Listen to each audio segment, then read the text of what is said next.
يسعدنا ويشرفنا أن نستضيف الأستاذ الفاضل سعيد الشيدي حتى نجري معه لقاء في هذا اليوم الرياضي، النشاط الرياضي البدني للجميع. وأولا نحب أن نتعرف على البطاقة الشخصية للأستاذ الفاضل سعيد الشيدي. أهلا وسهلا بكم جميعا. سعيد مراكز سعيد الشيدي، أخصائي أنظمة دراسية في مدرسة الخماري. أستاذ الفاضل، هل تمارس النشاط البدني؟ نعم، أمارس الرياضة بنوعين، رياضة جماعية ورياضة فردية. الرياضة الجماعية مثل كرة السلة مع مجموعة من الأشخاص ذوي الإعاقة على الكراسي المتحركة. هذه تسمى طريقة التضامن، يجمع شباب من شناص إلى سوير، نتجمع مع بعض يوم الأحد ويوم الثلاثاء.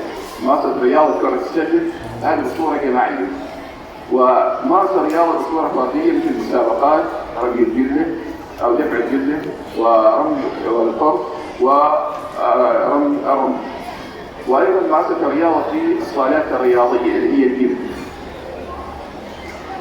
بارك الله فيك أستاذ سعيد. طيب، ما فائدة الرياضة للجسم؟ طبعا الجميع يعرف فوائد الرياضة، فوائد كثيرة للرياضة، منها تقوية الجسم والمحافظة على صحة الجسم، وأيضا تنشيط الدورة الدموية. ممارسة الرياضة معناتها البعد عن الأمراض. الإنسان كل ما مارس الرياضة معناتها يبتعد عن الأمراض، وفوائد كثيرة جدا لممارسة الرياضة. قولوا يا شباب، سؤال الأخير، ما النصيحة التي تقدمها لأبنائك الطلاب في هذا اليوم؟ النصيحة هي أن الإنسان يحافظ على الرياضة في كل وقت. أيضا تناول الرياضة تحتاج إلى جسم صحيح، جسم صاحي. هذا الجسم الصحيح يحتاج إلى تغذية مفيدة.